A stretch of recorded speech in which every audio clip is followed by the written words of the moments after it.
À présent, je me tourne vers vous. Vous avez été la première, il faut le rappeler, à avoir accepté l'invitation dans ce débat. Nous tenions à vous en remercier. Vous êtes la porte-parole de Lutte ouvrière depuis 2008, si je ne me trompe pas, professeur d'économie et de gestion dans un lycée d'Aubervilliers. Vous avez 47 ans, c'est la deuxième fois que vous vous présentez à l'élection présidentielle. La première, c'était il y a 5 ans, en 2012.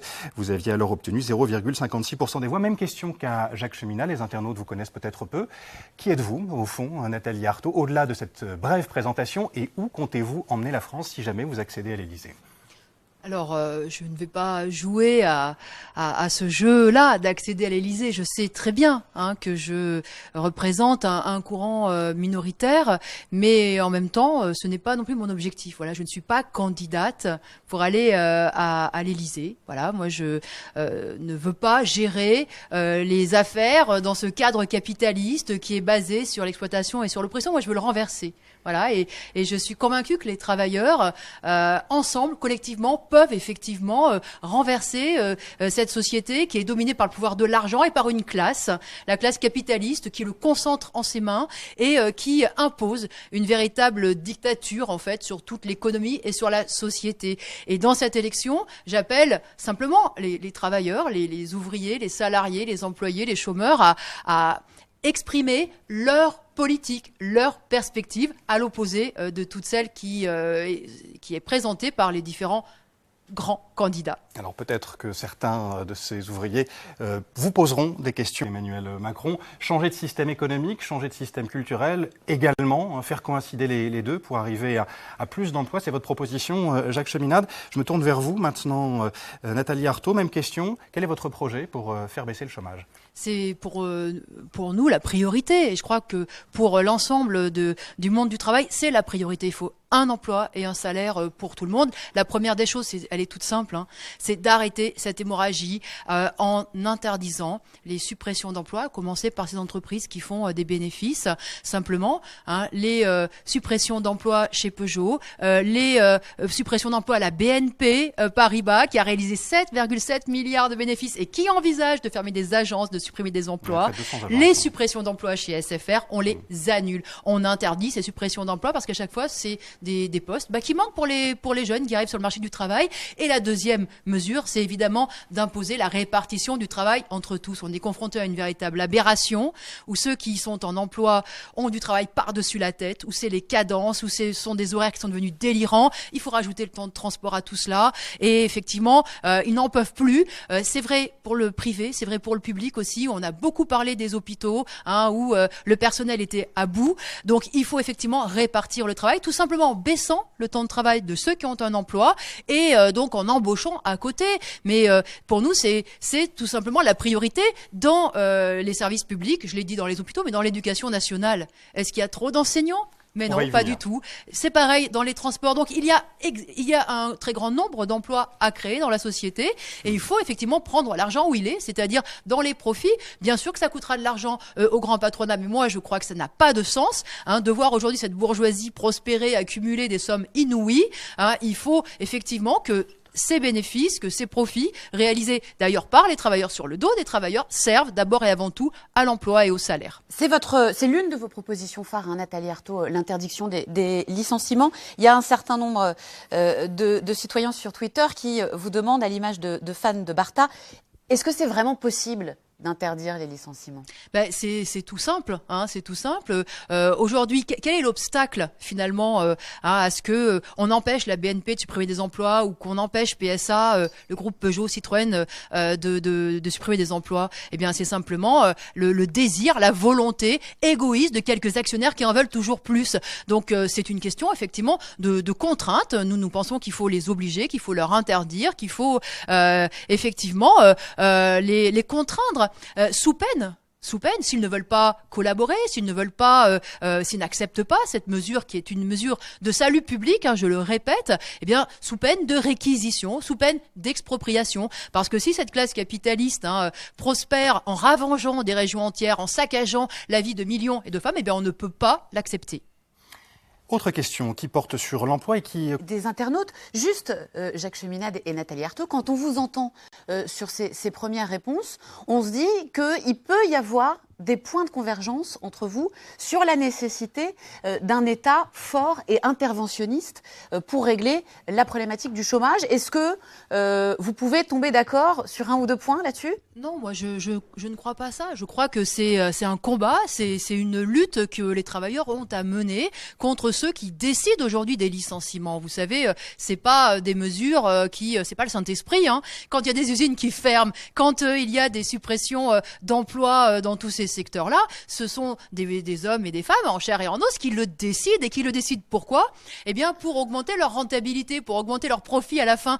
C'est un choix de classe. Vous savez, il y a une véritable guerre sociale, mais qui est menée par une classe, la classe capitaliste qui concentre les capitaux pour prospérer. Eh bien oui, elle aggrave l'exploitation, donc elle concentre le travail sur de moins en moins de salariés, et les autres elle les met sur le carreau. Donc moi j'appelle les travailleurs à se battre avec leur force collective, avec leur nombre, avec leur conscience. Moi je crois que c'est comme cela que effectivement on inversera la situation, parce que l'argent existe dans ces entreprises. Vous savez, quand elles ont réalisé, j'ai regardé rien que Sanofi a distribué en 2016 pour l'exercice 2015 6,6 milliards de bénéfices de dividendes très exactement à ses actionnaires. 6,6 milliards. Et bien avec cet argent, Sanofi aurait pu multiplier par 2 le nombre de ses salariés à l'échelle du monde, multiplié par 2, vous voyez? Donc on aurait pu effectivement créer le double d'emplois sur ce groupe. Ça veut dire des dizaines, ça veut dire des centaines de milliers d'emplois pour que justement tout le monde accède à un emploi. Et moi je crois que dans cette société, vous savez, un emploi, c'est le seul véritable droit qu'ont les exploités, c'est de pouvoir travailler pour gagner leur croûte tout simplement. Et bien même ce droit élémentaire là, vous voyez, il est dénié, hein, et c'est le combat. C'est une question de rapport de force. Question de Jonathan, qui se demande... De la campagne présidentielle, bienvenue si vous nous rejoignez, il est quasiment 20h45. Nos deux débatteurs ce soir, Nathalie Arthaud de Lutte ouvrière, Jacques Cheminade de Solidarité et Progrès. Continuons à parler avec vous de travail, d'emploi, avec cette question d'un certain Charles Baudelaire, joli pseudonyme sur les réseaux sociaux, et qui s'adresse à vous, Nathalie Arthaud. Que pense Nathalie Arthaud de la socialisation de l'ensemble du travail pour permettre le revenu universel? C'est l'une des propositions phares d'un de vos concurrents, Benoît Hamon. Alors d'abord, moi je voudrais bien éclaircir mon propos. Moi je ne parle pas de la France. Je pense que justement il y a deux mondes, deux classes qui s'opposent, qui ont des intérêts qui sont inconciliables. D'un côté, effectivement, une classe capitaliste qui prospère, qui accumule toujours et encore sur la base de l'exploitation, sur la base du travail et du vol, du fruit du travail de millions et de millions de salariés. Donc moi, j'appelle effectivement les travailleurs simplement à se battre pour leurs droits. Voilà, ça c'est une première des choses. Et leurs droits, je crois que ça commence par un emploi. Et je ne suis pas d'accord avec effectivement même le principe du revenu universel et avec tout le raisonnement de Benoît Hamon quand il explique qu'il y aura de moins en moins de travail du fait de la mécanisation et que donc il y aura de plus en plus de chômeurs, n'est-ce pas? Et qu'il faut quand même bien leur verser une petite aumône. Alors on ne sait plus tellement d'ailleurs à combien elle s'élève, etc. Et moi je ne suis pas d'accord avec ça. C'est l'acceptation du chômage, ça.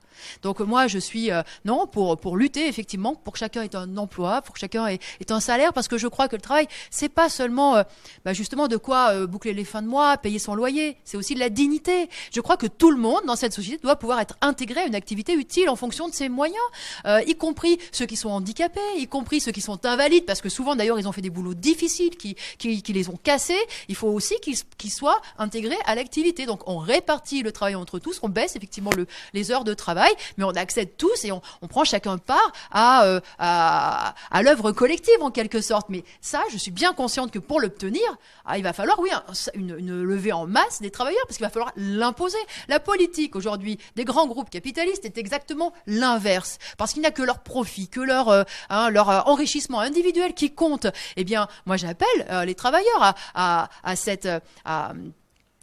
prouver cet objectif-là, parce que sans cela, ce n'est pas 6 millions de chômeurs qu'on comptabilisera, mais c'est 7, 8, 9 ou 10 millions. Il faut empêcher cela et inverser la situation au travers d'un rapport de force. Il faut un réveil de la classe ouvrière. Puisqu'on parle du revenu universel et que c'est l'un des sujets. Ces robots, il ne faut pas les voir comme des ennemis ou comme des concurrents. Hein. Il faut, encore une fois, qu'on parte, nous, de nos besoins. S'il y a des robots, des machines qui soulagent le travail des hommes, on devrait tous s'en réjouir. Pourquoi est-ce un drame et une catastrophe dès qu'on installe une machine ? Parce que le grand patronat en profite pour supprimer les emplois, parce qu'il en profite pour faire encore plus d'argent sur le dos de ceux qui restent au travail. Et vous avez la même crainte avec l'intelligence artificielle ? Mais c'est exactement la même chose. C'est exactement la même chose. Donc de toute façon, le problème c'est que voilà, il faut qu'on mène ce combat.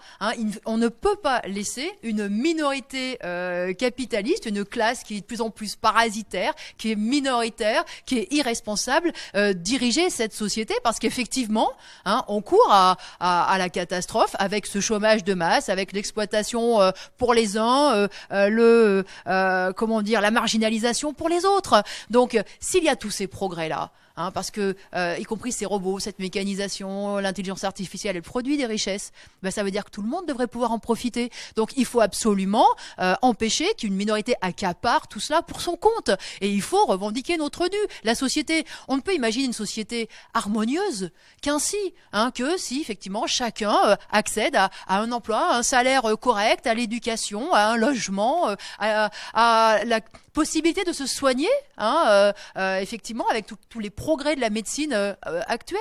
Donc, c'est vraiment le combat que les travailleurs ont à mener, parce que moi, je suis toujours frappée de voir à la fois d'un côté les potentialités immenses de cette société. On n'a jamais été aussi riche, aussi plus avec ses avancées. Enfin bon, on est capable de réaliser des prouesses incroyables.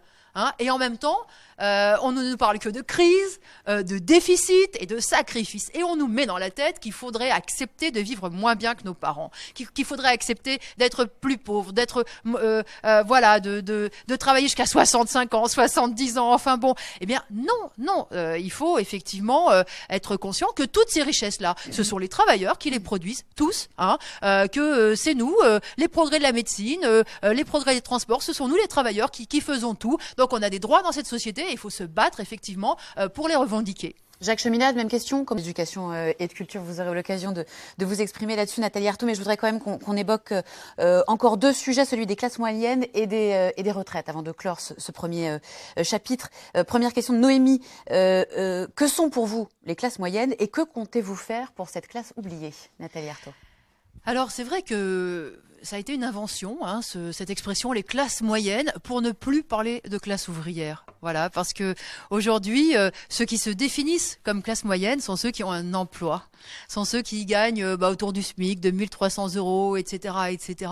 Et je crois que c'est un piège. C'est un piège de considérer que voilà, il y a différentes strates de travailleurs, la classe ouvrière, les classes moyennes, et puis les classes supérieures, etc. Et que chacun a des intérêts particuliers. Moi, je crois qu'au contraire, la force du monde du travail, c'est d'être unis derrière la conscience, d'être exploité. Alors bien sûr à des niveaux différents. Quand on est femme de ménage et quand on est pilote d'avion, on n'est pas exploité de la même façon, y compris quand on est enseignant comme moi.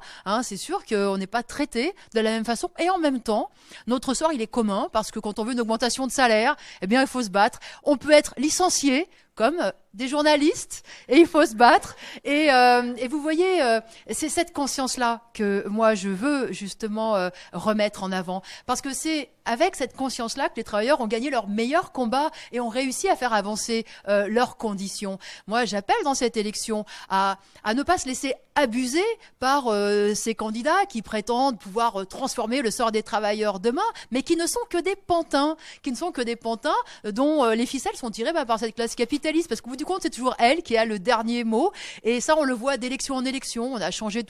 Tous les gouvernements ont été essayés, on a eu toutes les couleurs, et puis au bout du compte, c'est toujours les mêmes qui dominent et qui décident dans leur entreprise s'ils veulent licencier, fermer, changer les horaires, ne plus produire, ne plus investir, donc en fait cette classe capitaliste elle domine, et moi je pense que les travailleurs ils ne sont pas voués à subir. C'est eux qui en réalité fabriquent ces super profits, c'est eux qui font prospérer cette bourgeoisie, et donc ils sont capables d'imposer, de s'imposer, d'imposer leur droit, à condition qu'ils en aient conscience et qu'ils aient confiance effectivement dans leur force collective, ce qui signifie d'abord ne pas accepter toutes ces divisions.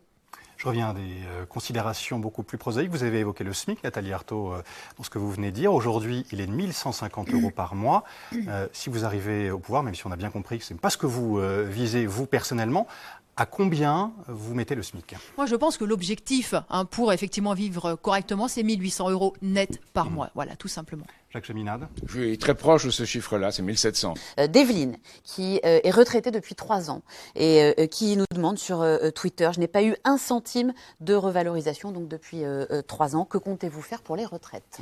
Mais oui, ce n'est absolument pas normal parce que il y a entre les salaires, les retraites et puis les prix, il y a une course perpétuelle et on perd toujours du terrain parce que justement, c'est toujours les travailleurs qui sont sacrifiés dans cette affaire. Et vous voyez que les capitalistes, ils peuvent fixer leurs prix, ils peuvent augmenter leurs prix, mais nous, pour augmenter nos salaires, nos pensions de retraite ou les allocations, il faut se battre. Voilà. Et moi, je pense que oui, bien sûr, que l'objectif d'indexer les salaires sur les prix, les pensions de retraite sur les prix, est un objectif indispensable. Et ça nécessite, à mon avis, justement un autre objectif pour lequel il faut se battre, c'est-à-dire la transparence des comptes des entreprises. Il faut que les travailleurs puissent mettre leur nez dans les décisions, dans les vraies comptabilités des entreprises, qu'ils puissent justement voir comment ils jouent avec les prix, comment où va l'argent, pourquoi il y a tous ces bénéfices, tous ces profits qui sont réalisés, et pourquoi il y a des suppressions d'emplois, pourquoi on nous explique qu'on peut jamais augmenter les salaires,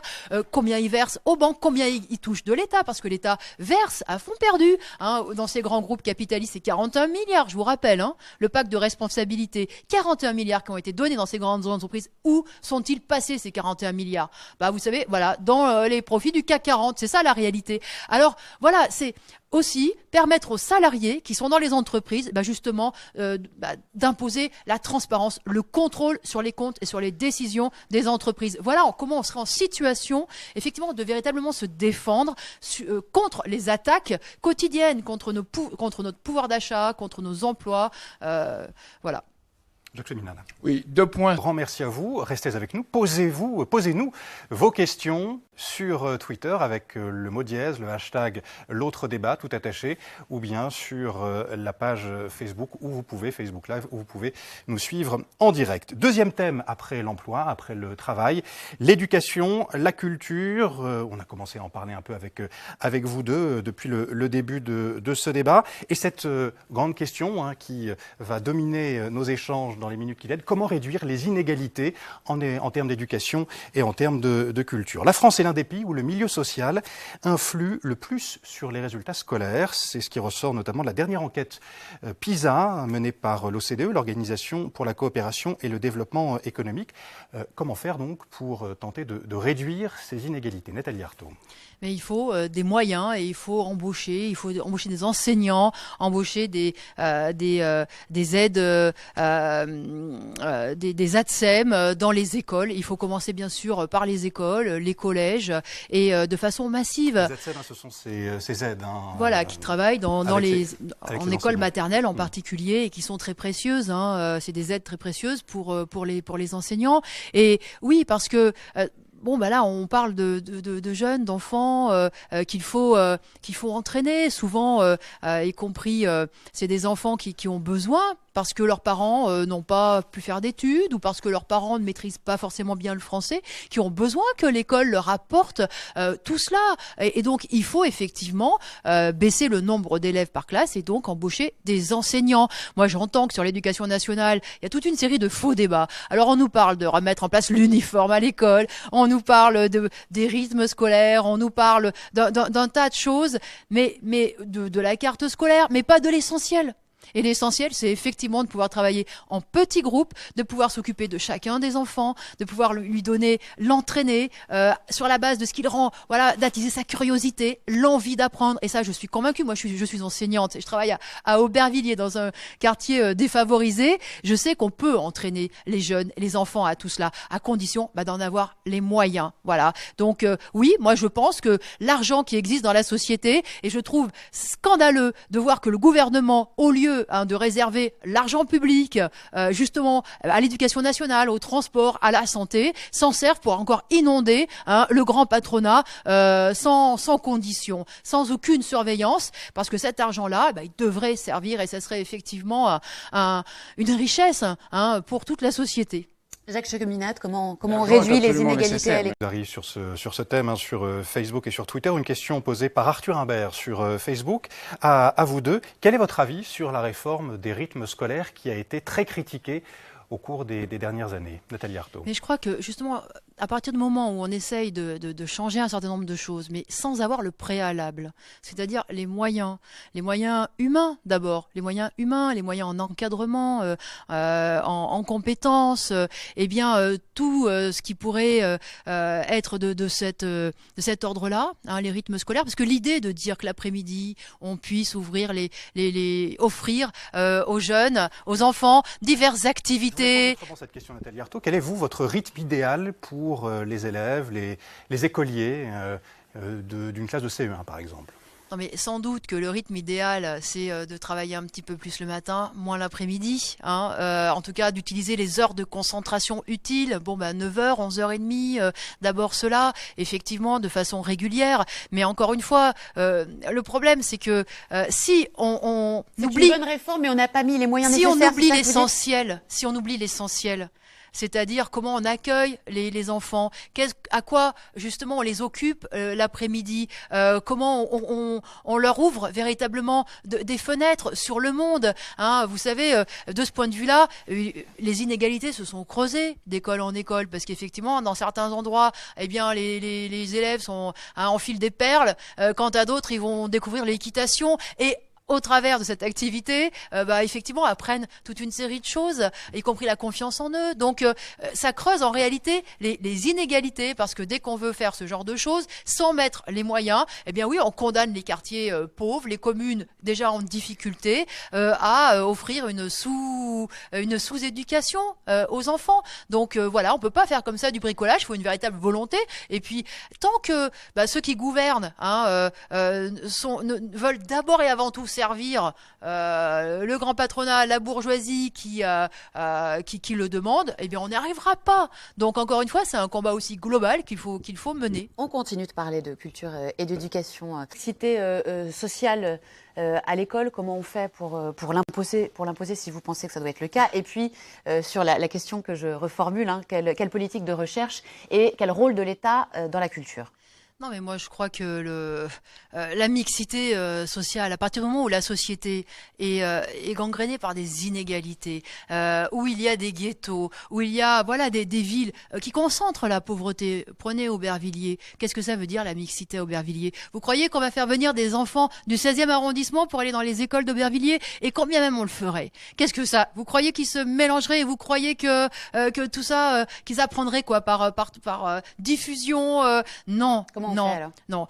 Ce qu'il faut, c'est lutter contre les inégalités. Voilà. Moi, je n'accepte pas cette division de la société avec des pauvres d'un côté et des riches de l'autre. Voilà. Moi, je milite pour transformer ça, pour la changer cette société, et pas pour essayer de bricoler en disant il y a des inégalités, mais il en faut un peu moins, et puis quand même que les jeunes, on n'aura pas le choix. Voilà, si on ne change pas cette société radicalement en visant ceux qui aujourd'hui sont responsables de la situation, et j'insiste, oui, sur une classe qui possède toutes les richesses. Et quand je dis ça, ce n'est pas un fantasme.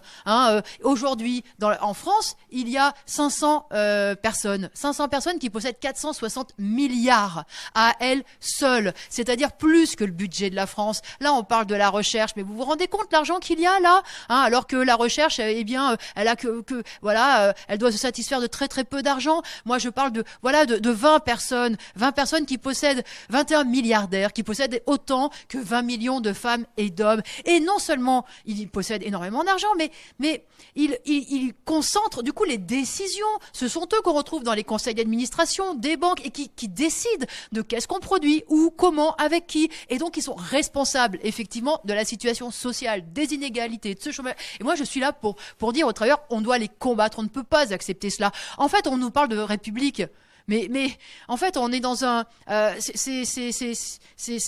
a une dictature absolue du grand capital. On est confronté à cela. On vit. Hein, il y a le roi du caoutchouc, c'est Michelin. Le roi de l'automobile, c'est Peugeot.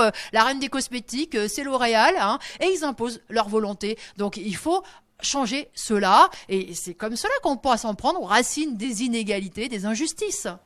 Nous allons continuer à parler d'éducation, de culture, nous parlons également d'handicap, de santé et puis de sécurité à venir dans quelques instants. Si vous voulez poser vos questions sur ce thème, sur la sécurité, n'hésitez pas à le faire sur notre compte Twitter avec le mot dièse, le hashtag l'autre débat ou sur la page Facebook d'Explicit dans les commentaires de ce débat que vous voyez en direct grâce à Facebook Live. Nous attendons vos questions. Questions sur l'éducation, on y revient avec vous, Jacques Cheminade, et avec Julien Ribes qui nous pose cette question sur Facebook. N'y a-t-il pas trop de matières différentes à enseigner au collège et au lycée?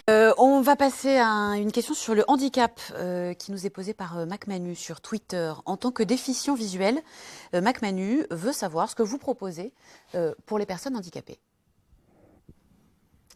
Nathalie Arthaud.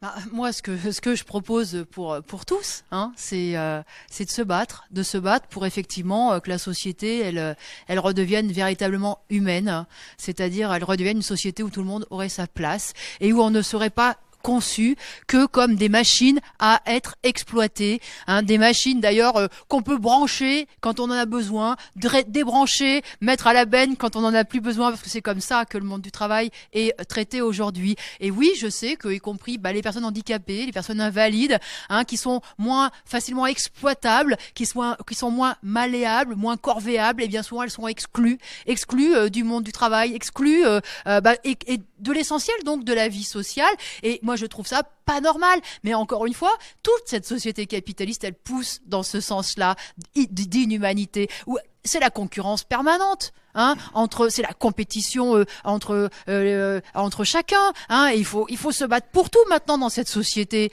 hein, pour avoir un boulot, pour trouver une place en crèche, pour trouver un logement, moi je combats ça parce que cette rareté, hein, pour cette misère finalement pour les classes populaires, eh bien c'est une politique.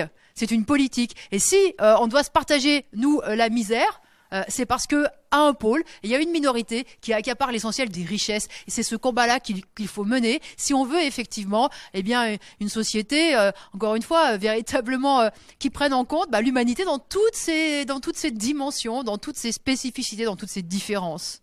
Jacques Cheminade, vos propositions pour les personnes handicapées? Il y a une chose. Handicap pour parler du système de santé et pardon. Notamment d'une question qui revient beaucoup ces dernières semaines et même ces derniers mois, les perturbateurs endocriniens. Que feriez-vous pour lutter contre ces perturbateurs qu'on retrouve dans des produits de la vie courante? On a tous les moyens de combattre les excès de l'industrie pharmaceutique et on laisse faire. Il faut les interdire? Mais bien sûr. Les perturbateurs endocriniens? Bien sûr, avec leurs effets, mesurer leurs effets, voir ce qu'ils ont fait. Et à ce moment-là, on agit. Nathalie Arthaud? Ah oui, moi je serais pour des mesures évidemment de précaution. Hein. S'il y a un doute, il faudrait avoir des interdictions, bien sûr. Mais regardez comment finalement ceux qui gouvernent, ils sont bien plus informés que nous tous ici, hein, sur les dangers éventuels de ces perturbateurs endocriniens. Hein. Et regardez comment ils n'arrivent même pas à établir une liste, ils n'arrivent même pas à avancer, ne serait-ce que d'un petit pas dans cette direction-là, parce que il y a des intérêts financiers en jeu, voilà, parce qu'ils ne veulent surtout pas gêner les marchés d'un tel ou d'un tel, et parce que voilà, ils sont complètement soumis aux volontés patronales. Hein, si cela fait les affaires d'un industriel, hein, je peux vous dire que voilà, ils vont tous finir par s'aligner. Regardez le scandale du diesel. La France pourquoi a-t-elle donné la prime au diesel? Parce qu'on avait Peugeot qui avait la motorisation diesel et qu'il fallait absolument lui offrir des marchés, l'aider en fait. Hein. Bon, tout ça c'est pour le business. Et tant qu'effectivement tous ceux qui dirigent, tous ces gouvernements, considèrent que leur rôle c'est d'abord et avant tout de gérer les affaires de cette bourgeoisie, de ces grandes entreprises et point barre, eh bien on ne s'en sortira pas. Voilà, moi je suis toujours frappée par ces discussions sur l'écologie parce que ils en savent bien plus que nous. hein, et puis une fois, et d'ailleurs ils le disent quand ils font leur campagne, ils expliquent les méfaits, les problèmes qui se posent, etc. Puis une fois arrivés au pouvoir, ils sont incapables d'empêcher les catastrophes qu'ils ont eux-mêmes annoncées. Pourquoi ? Parce que voilà, ce sont toujours les grandes entreprises qui ont le dernier mot. C'est ça la réalité. Donc tant qu'on ne veut pas lutter contre la rentabilité, la loi du profit, eh bien on peut rien faire sur ce terrain-là. Il y a deux choses. Il y a ce que La santé, une question sur le cannabis. Pourquoi le cannabis médical reste aujourd'hui inaccessible en France ? Et je me permets de prolonger la question de Sovic sur Facebook. Est-ce qu'il faudrait, d'après vous, autoriser l'usage de ce cannabis médical ? Et voilà, plus généralement, votre position sur la dépénalisation et ou la légalisation du cannabis. Moi, sur le cannabis médical, honnêtement, là, je mets un joker, hein, parce que, voilà, moi là-dessus, je ferai confiance aux médecins, qu'est-ce qu'ils en disent, etc., etc. Vous avez déjà fumé du cannabis, d'ailleurs, pourquoi pas ? tous les deux ? Non, ça m'a jamais tenté, en fait. Moi, j'étais plutôt sportive et j'ai évité un peu la cigarette, etc., voilà. Et sur le cannabis, moi, j'ai envie, de discuter avec les jeunes pour qui c'est très important d'avoir ces petits moments là d'évasion, de création de petits paradis artificiels. Moi, j'ai envie de m'adresser à eux et de leur dire mais il faut le paradis, il faut se battre pour qu'on l'ait là sur Terre, pour qu'on construise une société meilleure ensemble, pour que on avance tous, qu'on transforme ce monde. Et ne vous réfugiez pas dans un monde parallèle. Prenez part à cette transformation de la société. Donc moi, j'ai envie. Je pense que voilà, la drogue, de façon générale, l'alcool, c'est abrutissant et finalement ça nous voue à subir la situation et à ne pas être acteur. Donc ça, c'est la première chose. Moi, en tant que militante révolutionnaire pour changer les choses, j'ai envie de convaincre les jeunes de cela. Maintenant, je constate que effectivement la prohibition du cannabis, la pénalisation,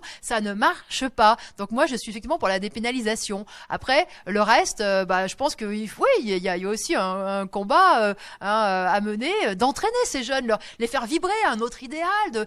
Aujourd'hui, c'est ça qui manque dans la société. C'est que voilà, ce chacun pour soi, c'est vraiment dramatique parce que justement, tout le monde s'enferme dans son petit monde parallèle et ça peut pas être une solution. Jacques Cheminade. Il y a beaucoup, je ne sais pas si vous êtes au courant, il y a un mouvement des étudiants dentaires qui sont très actifs et qui posent beaucoup de questions. Alors, on va en prendre une au hasard, désolé, on ne peut pas toutes les poser. Les étudiants dentaires donc en grève depuis 9 semaines, inquiets pour leur avenir. Quel avenir pour la dentisterie ? Ils dénoncent notamment le fait que la santé bucco-dentaire soit, d'après eux, en train d'être vendue aux mutuelles et aux centres locaux. C'est un petit mot là-dessus ? Nathalie Arthaud. C'est possible que ce qu'ils dénoncent là soit vrai. Bon, maintenant, moi, ce que j'ai envie de dire à ces étudiants qui sont jeunes, c'est que tout est vendu dans ce système, effectivement, au pouvoir, au grand capital. S'ils croient qu'il y a des choses qui se font comme ça de façon désintéressée, que le dentaire, que même la santé, on fait du profit, du business sur la santé. Maintenant, on le fait même sur le troisième âge. Maintenant, c'est la silver economy, on nous dit. Donc voilà, moi, il y a bien sûr des cliniques qui sont privées, qui sont cotées en bourse. Il y a des maisons de retraite qui sont cotées en bourse. Donc effectivement, on cherche à faire de l'argent sur tout maintenant. Donc effectivement, si ces étudiants-là le découvrent aujourd'hui et en sont choqués, moi j'en suis ravie. Mais il faut aussi qu'ils élargissent un petit peu leur vision et qu'ils se rendent compte que c'est comme ça que notre société elle fonctionne, parce que oui, c'est une société qui est dominée par le capitalisme. Donc s'ils ne sont pas d'accord avec ça, en découvrant la chose de leur point de vue, très bien, mais il faut qu'ils élargissent leur combat et qu'ils rallient effectivement le combat de ceux qui ont intérêt à le changer, parce que ceux qui sont exploités et qui veulent effectivement un autre avenir. Sur cette question, Jacques Cheminade. La mesure pour cela, c'est une sécurité. Nathalie Arthaud avec Jacques Cheminade en direct sur Facebook, sur Periscope également. Vos questions sur les thèmes à venir, la sécurité et la police. Et puis nous terminerons sur la place de la France dans le monde. Vos questions donc à Jacques Cheminade, à Nathalie Arthaud sur Twitter avec le mot dièse, le hashtag l'autre débat, et sur les commentaires de la vidéo que vous pouvez suivre en direct sur Facebook Live.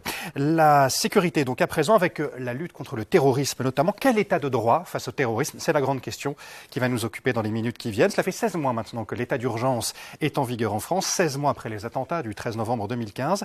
Certains veulent que cet état d'urgence soit maintenu, d'autres qu'il cesse. Vous, quelle est votre position sur ce point, Nathalie Arthaud? Non, moi, je crois que il n'a pas lieu d'être, il n'a plus lieu d'être. Bon, y compris les experts, les juges expliquaient que 15 jours, 3 semaines après les événements, ça pouvait avoir du sens, mais qu'aujourd'hui, ça n'en avait plus. Ce que je constate, c'est qu'effectivement tous là, sur ce terrain-là, font de la surenchère démagogique. Il faut toujours plus de sécurité, etc., etc. Et puis, on a vu ce qui s'est passé à Nice. Vu le contexte, Nice. C'est une question qui se pose. Bien sûr, mais regardez Nice. C'est la ville. On peut pas faire l'affront à Monsieur Estrosi. De dire de sa ville que c'est une ville qui n'est pas sécurisée et qui manque de vidéosurveillance et qui manque de forces de police.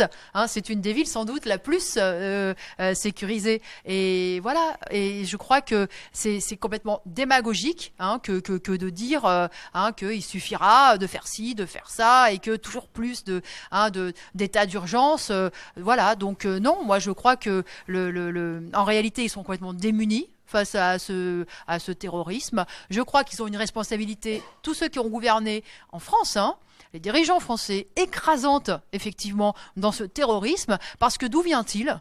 Eh bien, c'est le fruit pourri des guerres impérialistes qui sont menées par la France au Moyen-Orient. C'est ça la réalité de ce terrorisme, c'est effectivement l'écho de ces guerres, c'est le chaos qui a été installé du fait de ces guerres à répétition en Irak, en Libye, en Syrie, et de ces manœuvres aussi, de ces manœuvres qui ont consisté à la fois pour les Américains, mais aussi pour les Français, à soutenir telle bande contre une autre, à les armer, à soutenir, aujourd'hui encore, le Qatar, les monarchies moyenâgeuses, et finalement ça nous revient dans la figure.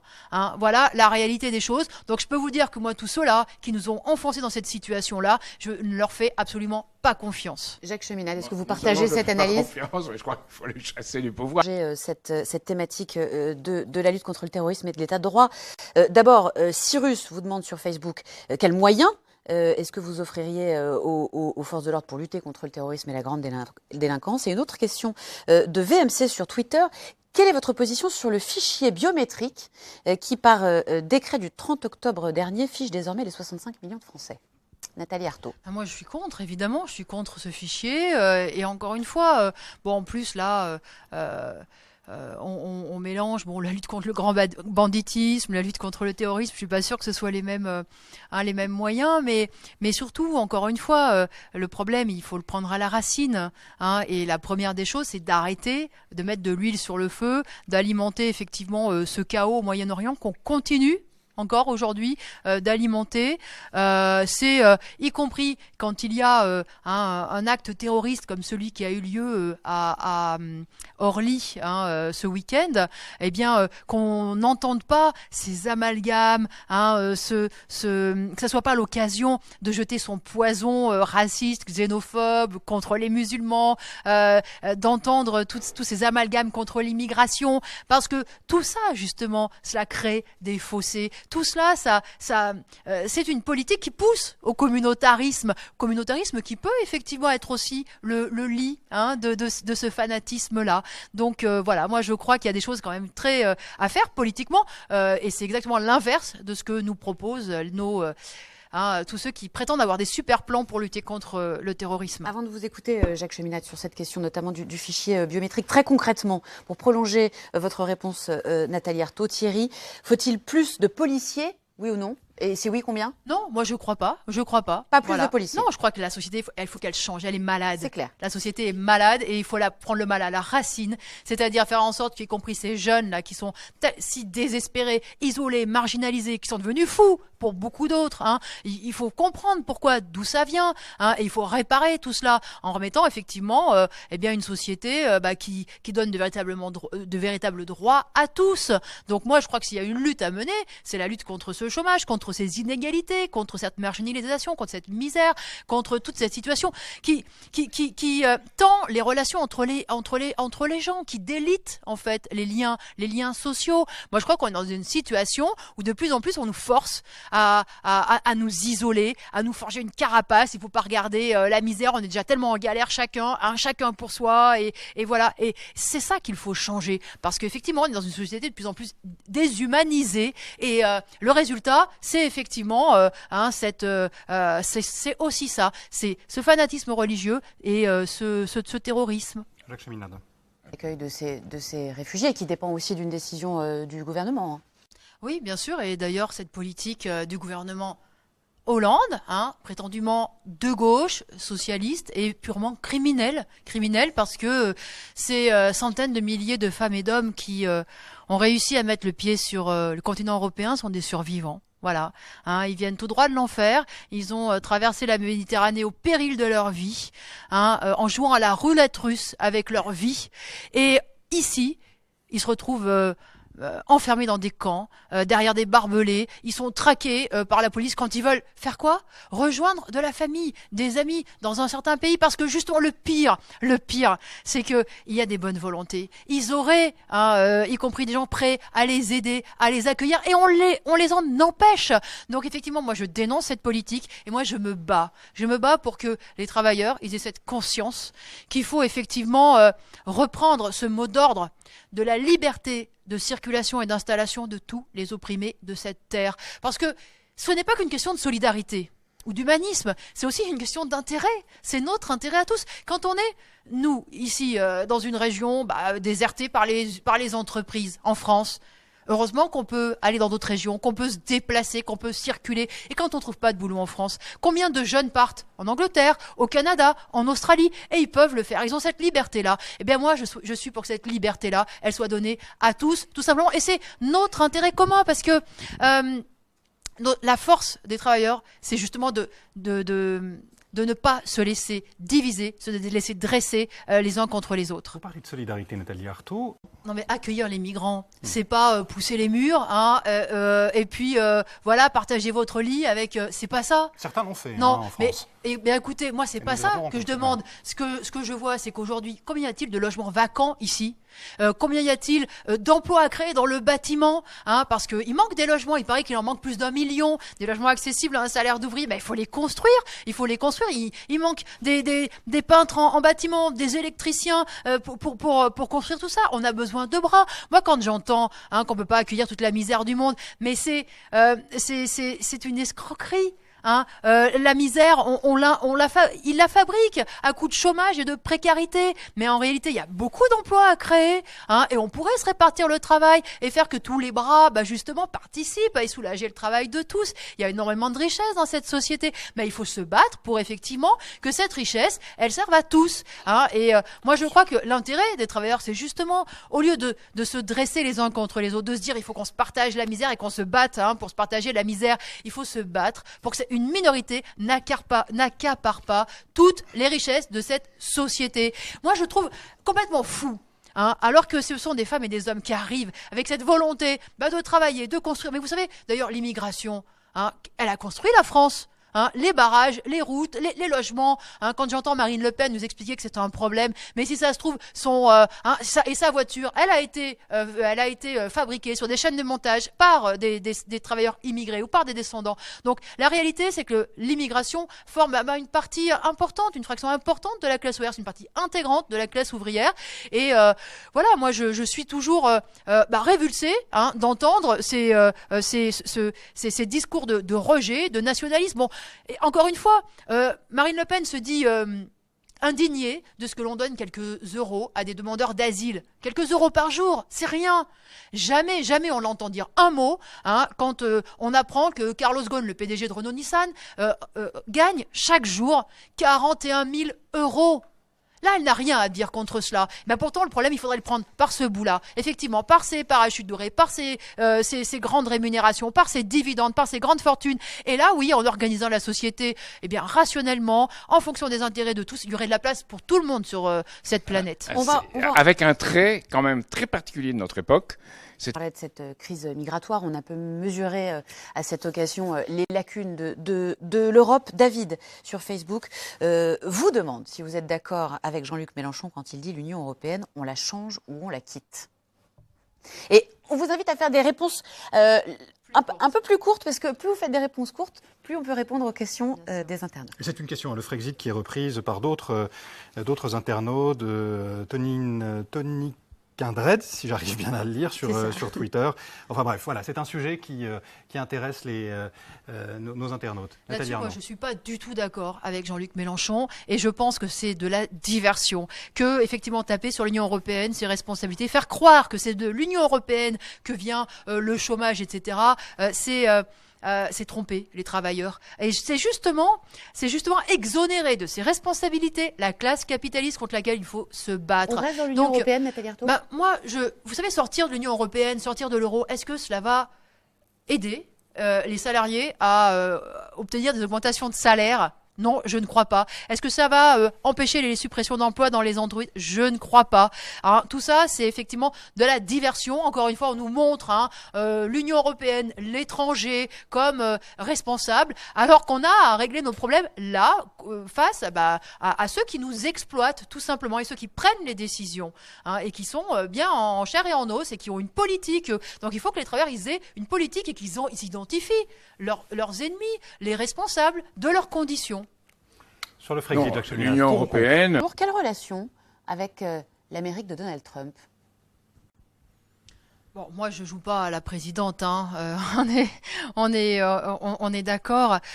Simplement, Donald Trump, effectivement, il représente le gouvernement par excellence de la bourgeoisie américaine. D'ailleurs, à ses côtés, il y a directement des représentants de la finance, du pétrole, qui sont dans son équipe, et il gouverne avec cette arrogance incroyable, avec ce mépris social complètement fou, ce racisme quotidien, alors même que Donald Trump est un de ceux qui a fait sa fortune sur le travail des immigrés mexicains, en particulier dans le bâtiment.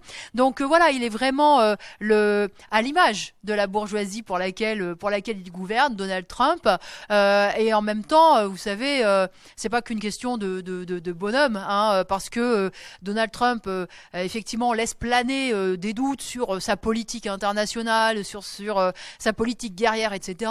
Mais enfin, je vous rappelle quand même qu'avec Bush, on a eu l'invention des armes de destruction massive, qui a entraîné cette guerre en Irak. Donc de toute façon, la politique, si vous voulez, l'impérialisme américain, c'est une politique qui est dangereuse pour les peuples, dangereuse pour alors l'impérialisme américain, attention, parce que moi j'ai l'habitude de balayer devant ma porte, l'impérialisme américain qui est systématiquement suivi par l'impérialisme français. C'est pas l'impérialisme américain, c'est l'impérialisme. En France, qui finance votre campagne, Nathalie Arthaud ? Écoutez, vous parliez de transparence tout à l'heure, donc c'est une question aussi qu'on est en droit de se poser. C'est très simple, nous c'est les militants, les cotisations des militants, la souscription que nous avons ouverte.